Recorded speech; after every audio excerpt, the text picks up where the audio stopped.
Moi j'ai eu le tournis, j'ai eu absolument le tournis. امبارح في الليل ضغط صراحة. يعني j'ai essayé de comprendre l'état d'esprit de Abdelmajid Tebboune. J'ai commencé à lire le projet de loi de finances 2025. Savez-vous que en 2025, Abdelmajid Tebboune va claquer, je dis bien va claquer, plus de 126 milliards de dollars. Le budget de l'État algérien sera en 2025 126 milliards de dollars. C'est le budget le plus élevé de l'histoire du pays et c'est le budget le plus élevé du continent africain. Il n'y a aucun État en Afrique qui dépense autant d'argent que l'État algérien. La Tekom dinar, c'est plus de 16 794 milliards de dinars. Et cet argent va servir à quoi? À rien.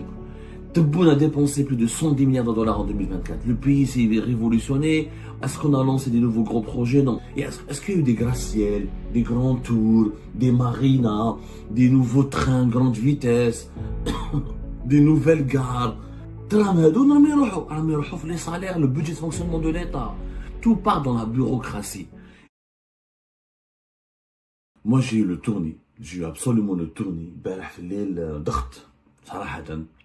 J'ai essayé de comprendre l'état d'esprit d'Abdelmajid Tebboune. Parce que c'est lui le président de la République, c'est lui le premier magistrat du pays, c'est lui le premier ordonnateur du système, c'est le chef, c'est lui le premier chef. Comment il réfléchit? J'ai essayé de d'essayer de se mettre dans sa tête, dans son esprit, d'essayer de comprendre comment il arrive à voir le monde. Cette question m'a hanté toute la nuit parce que j'ai commencé à lire le projet de loi de finances 2025.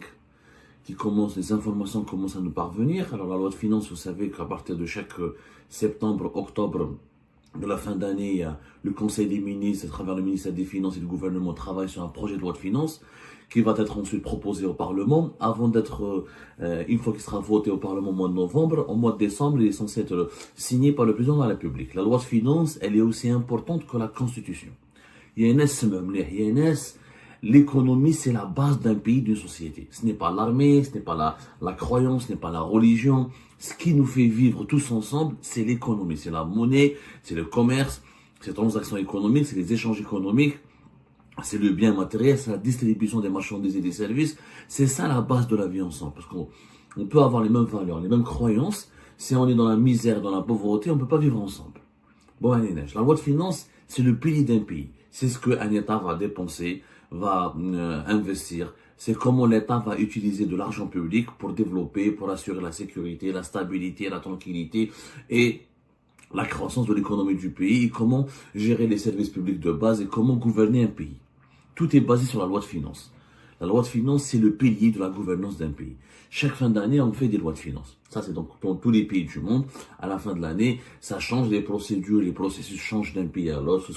Est-ce que ce soit des systèmes fédéraux, des républiques centralisées, des régions, avec des pays qui sont basés sur la régionalisation avant, ce soit des monarchies, ou là même dans les pires dictatures, il y a des lois de finances. Parce que la loi de finances permet de rester la comptabilité nationale.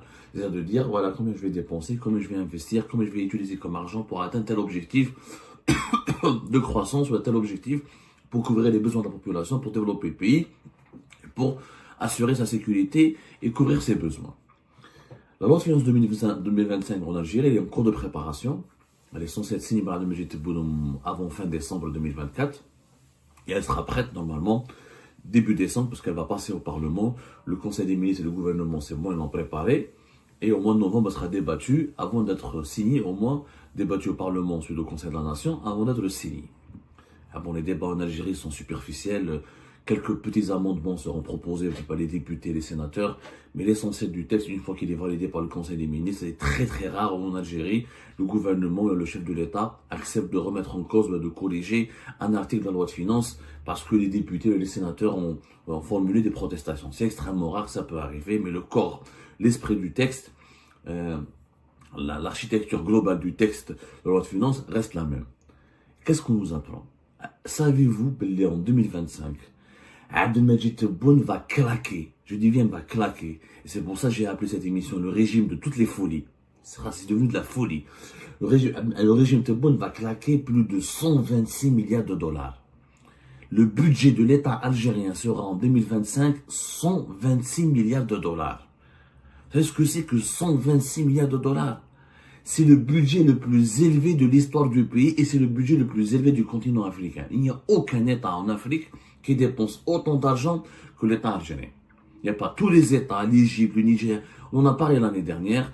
Déjà en 2024, on a dépassé les 110 milliards de dollars de dépenses du budget de l'État. Déjà l'année dernière, on était dans un record. Déjà en 2023, on était dans un précédent record. Parce que depuis 2023, l'État algérien dépense plutôt, il a dépassé la barre des 100 milliards de dollars pour ses dépenses publiques. Sachant qu'à l'époque de Bouteflika, les budgets de l'État étaient environ entre 60 et 65 milliards de dollars. Là, on est à 126 milliards de dollars. La Tekom dinar, c'est plus de 16 794 milliards de dinars. C'est plus de 126 milliards de dollars. C'est du jamais vu, c'est énormissime. Et cet argent va servir à quoi? À rien. Tebboune a dépensé plus de 110 milliards de dollars en 2024. Le pays s'est révolutionné. Est-ce qu'on a lancé des nouveaux gros projets? Non. Hachim les anciens projets de Bouteflika. Mais à part l'exploitation de la mine de Raj Bilet, dont on est encore dans, le projet est encore au début. L'Anamazen des train. Le train qui va nous coûter entre Béchar et Tindouf plus de 3 milliards de dollars, presque 4 milliards de dollars. Mais sinon, le projet, il est vraiment très lapidaire. Le projet Al-Phosphate Bessa, il est encore à ses débuts, il a été repris en 2023 par Sonatrach puisqu'il n'y a plus de partenaires chinois. Mais à part ces deux projets, ces deux méga-projets, l'État algérien n'a rien financé de nouveau. Il n'y a pas eu de nouvelles autoroutes, les stades, ils ont été achevés, tout a été commencé à l'époque de Bouteflika, Tebboune n'a fait que les finitions. La grande mosquée de Bouteflika, c'est Alger, c'est Bouteflika. Le palais de convention du Club des Princes, c'est Bouteflika. Les programmes de logement ont été déjà pensés, élaborés à l'époque de Bouteflika. On nous parle que 2 millions de logements ont été distribués durant le premier mandat de Tebboune. J'aimerais bien les voir, mais ça, en tout cas, rien n'a, quand un État dépense 111 milliards de dollars, normalement le pays, il y a des impacts, il y a un impact. On voit les effets de ces dépenses. On les voit, on les remarque. On voit, ça se traduit sur le terrain par des nouvelles villes. La nouvelle ville, le port technologique de Sidi Abdallah. Et ça, c'était un ancien projet qui débute à le régime de Bouteflika. Est-ce qu'il y a eu des gratte-ciels, des grands tours, des marinas, des nouveaux trains grande vitesse, des nouvelles gares? Est-ce que la capitale a radicalement changé? Est-ce qu'il y a eu rien? Il y a eu absolument rien. Les salaires, le budget de fonctionnement de l'État. Le régime Tebboune élargit sa base, il augmente les salaires des fonctionnaires, des policiers, des gendarmes, les militaires, la bureaucratie, augmenter les budgets des ministères, tout part dans la bureaucratie. Et je vais vous donner des chiffres, ils sont impressionnants. Ils sont vraiment impressionnants. Il faut savoir que la masse salariale de l'État algérien en 2025, elle va dépasser les 43 milliards de dollars. Elle sera de plus de 5 843 milliards de dinars. Plus de 43 milliards de dollars de masse salariale. C'est du jamais vu. C'est vraiment, le régime algérien est en train de claquer de l'argent. Distribuer pour celles et ceux qui vont servir le pays, servir le régime, même pas le pays. Je vous donne des exemples très concrets. Mais je t'arrive la situation actuelle. Économiquement, le budget n'a pas de sens à l'âge. Le régime algérien dans son loi de finances, il a basé ses estimations pour justifier ses dépenses à 126 milliards de dollars sur un baril de pétrole de 70 dollars. Il estime que les exportations d'hydrocarbures vont augmenter de 1,9% en 2025. 1,9%, c'est très peu. Mais c'est vraiment très peu, 1,9%, c'est comme je fais un mal comme. Déjà, les exportations taouana sont à moins de 50 milliards de dollars depuis 2023. كيفاش avec une augmentation de 1 ou 2%, c'est-à-dire il y a 48-49 milliards de dollars, comment tu peux justifier de dépenser l'équivalent de 126 milliards de dollars alors que tes exportations des hydrocarbures ne vont pas dépasser la barre des 50 milliards de dollars? فهمونا يا جماعة الخير يعني أنا ما على باليش comment ça va se passer. En tout cas, avec le recul du prix du pétrole, il faut savoir que le baril de pétrole qui est la référence de la loi de finances en Algérie, parce qu'on est un pays rentier, on vit que 92 à 96% des recettes de en devises, c'est des exportations des hydrocarbures et de leurs dérivés. Le baril du pétrole actuellement est à 74. Il est en recul sur les marchés mondiaux. Il est en recul de 4% depuis une semaine. Il est en recul de plus de 12% depuis 3 mois. Il est en recul de plus de 17% depuis 6 mois. Les prix du baril du pétrole sont en recul de plus de 17% aussi depuis 1 an.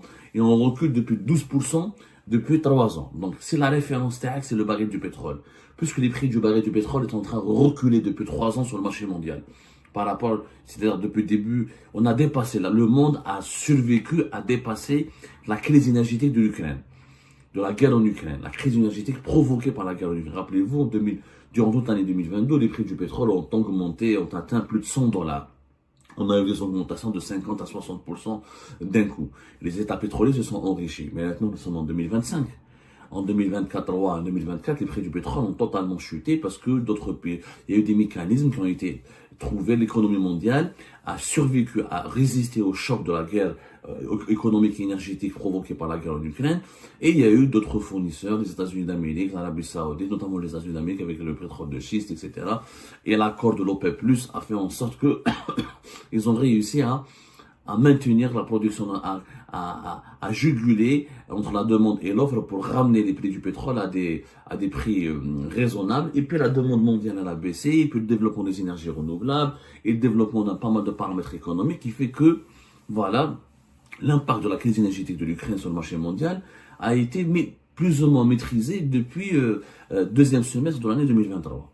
Donc le prix du pétrole recule. Les prix du gaz reculent. Les prix du gaz sont en recul de 7%. 8% depuis une semaine. Les prix du gaz sur le marché mondial ont reculé de presque 11,5% depuis un mois. De 30% depuis 3 mois. De 23% depuis 6 mois. Donc les prix du gaz et du pétrole sont en train de reculer sur le marché mondial.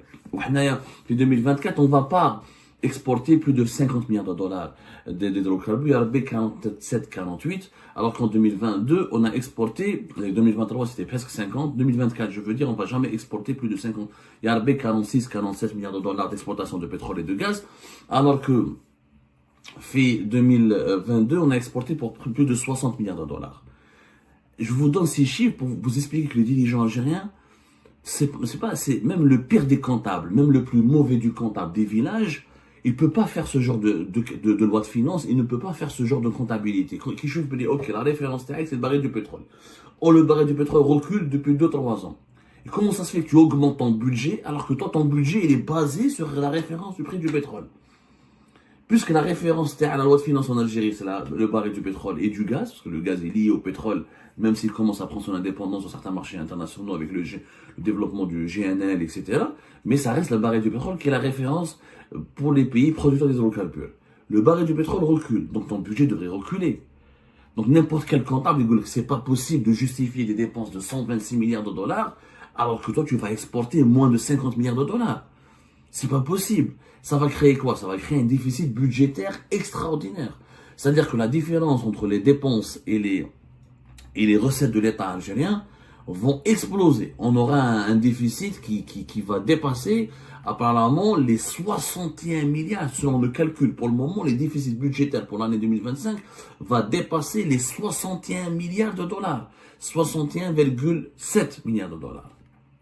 C'est énormissime. C'est-à-dire que la différence entre les recettes et les dépenses de l'État algérien est de 60 milliards de dollars. On ne va pas s'endetter, on va passer à un déficit public. C'est de la dette interne. Il y a 2 types de dettes pour les États. Les dettes externes, quand tu contactes le FMI, les membres du Club de Paris, les grands pays riches pour t'endetter, comme le font la Tunisie, comme le fait un peu le Maroc, comme le fait l'Égypte, etc., pour s'endetter, financer ton économie, ou tu fais la dette interne, c'est-à-dire tu imprimes, tu fais la planche à billets, c'est le trésor public, les institutions de l'État et le pays s'endettent auprès du trésor public, il va imprimer des billets en dinars, et tu vas justifier la différence, le trou, parce qu'on a un trou de plus de 61 milliards de dollars. Et quand tu imprimes de l'argent, ça fait quoi? La monnaie elle va baisser, la valeur de la monnaie elle va complètement baisser, parce qu'il y a plus de monnaie que de production économique, donc plus de production de biens et de services, et ça crée une inflation à 2 chiffres. Et l'inflation tue le pouvoir d'achat, elle empêche les entreprises de se développer, elle augmente les coûts de production, elle aggrave le chômage, elle crée la misère sociale et elle aggrave la pauvreté dans le pays. C'est le seul résultat de la politique de Tebboune. Ces 126 milliards qu'il va dépenser ne vont rien rapporter aux Algériennes et aux Algériens. Parce qu'il ne va pas les utiliser pour développer le pays. Encore une fois, il ne va pas les utiliser. Alors, juste pour les paiements des salaires et pour entretenir le train de vie de l'État. Comme un exemple, par exemple, les dépenses personnelles de l'État algérien en 2025 vont être de 4400 en dinars, 4445 milliards de dinars. 4445 milliards de dinars, en live, je trouve la folie, encore une fois, budgétaire, c'est plus de 33 milliards de dollars. C'est les dépenses personnelles de l'État algérien. Parce que la masse salariale de 43 milliards de dollars, il y a tous les services publics, les fonctionnaires, et normalement aussi le secteur privé. 43 milliards de dollars de masse salariale, c'est presque l'équivalent de nos exportations en pétrole et en gaz. C'est anormal. Nous avons une masse salariale trop élevée. Et ben voilà les amis, je vous remercie comme d'habitude pour avoir suivi la vidéo jusqu'à la fin. Et notre ami Amit Tebboune, il est en train de claquer de l'argent comme le dit Abdo. Il est en mode gaspillage des moyens et de l'argent public. C'est vraiment catastrophique, 125 milliards de dollars sans investissement. C'est catastrophique. Une moitié pour l'armée et une moitié pour les institutions publiques. Et l'économie du pays qui va le développer, on ne sait pas. C'est c'est du jamais vu vraiment. En plus, c'est même pas de l'argent que tu as gagné. Tu es en train d'imprimer de l'argent comme ça gratuitement. T'as même pas produit de richesse. Tes exportations sont la moitié de ton budget. Et l'autre moitié, ça vient d'où? Tu vas me dire que tu as créé une soixantaine, une cinquantaine de milliards de dollars en dinars. Ça, l'économie algérienne n'est pas aussi dynamique que ça. Il y a en aucun cas on a exporté une cinquantaine ou une soixantaine de milliards de dollars hors hydrocarbures. Donc il y a pas et on peut pas créer une économie interne qui va être au-delà des exportations d'hydrocarbures. Donc c'est complètement ridicule. Donc la réponse c'est qu'on imprime de l'argent, tout simplement. On est en train d'imprimer, c'est la planche à billets, et on imprime de l'argent, on l'injecte dans l'économie algérienne, et on est en train de créer de l'inflation, et on est en train de créer tout genre de problèmes. Ça va être bientôt le scénario du Venezuela et après le Zimbabwe. C'est une inflation à 2, 3, 4 chiffres, c'est plus incontrôlable. La Banque mondiale va leur tomber dessus, et voilà, une chute économique totale. Ces gens-là, ils n'ont pas vraiment. Je crois pas qu'ils ont déjà des économistes qui font ce travail. C'est la dictature qui est en train de gouverner et de donner des instructions comme ça à leurs humeurs. Parce que c'est impossible de prendre cette trajectoire. Les prix du pétrole en chute, ton budget augmente, ton économie elle va de mal en pire. À un moment donné il faut toucher le frein quand même. Mais non, on va directement vers la chute, vers une, une explosion populaire et une catastrophe. Ça se comprend pas, ça se comprend pas tout simplement. Euh, Avec juste une petite simple analyse comme ça de surface, on peut voir que c'est pas tenable. C'est vraiment pas tenable. Déjà, si on veut faire une petite comparaison, le Maroc avec une soixantaine, la moitié de ce budget en 2024, c'était 65 milliards de dollars. Plus que la moitié de ce budget va vers des investissements. Et le fonctionnement de l'État marocain, c'est environ une quinzaine ou une vingtaine de milliards de dollars maximum. et les gens travaillent. Le problème de l'Algérie, c'est qu'il y a beaucoup trop de corruption. Il n'y a pas de vision, il n'y a pas de, il y a pas, il y a pas, il y a pas un projet d'État. Il n'y a pas vraiment.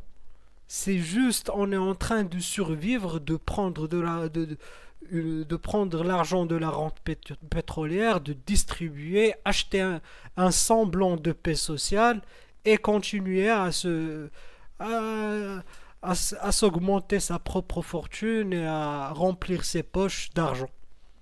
Je parle des gens au pouvoir et des grands lobbies en Algérie qui se partagent les richesses de l'Algérie. Alors que le pauvre peuple, il est en train de galérer. On ne lui donne même pas la chance d'avancer dans la vie. On ne lui donne aucune chance, le pauvre. Pas de travail, pas d'éducation, rien. Et même le pays est vraiment dans une situation de crise de partout, des pénuries, des augmentations, des hausses de prix. Et ça va finir dans le mur, hein. C'est vraiment triste. Économiquement, c'est vraiment triste et ça risque de se développer en crise sociale et sécuritaire dans le futur. C'est ce qui est de plus grave. C'est pourquoi qu'il faut vraiment tenir compte de ces décisions. Ce sont ces décisions qui vont vraiment engendrer ce qui viendra dans le futur en Algérie. Et en voyant ce qui se passe maintenant, ça peut pas être mieux, mais ça va être pire. Donc voilà, je vous remercie tous pour avoir suivi cette vidéo, cette petite analyse aussi, et on se voit dans une nouvelle vidéo. Au revoir.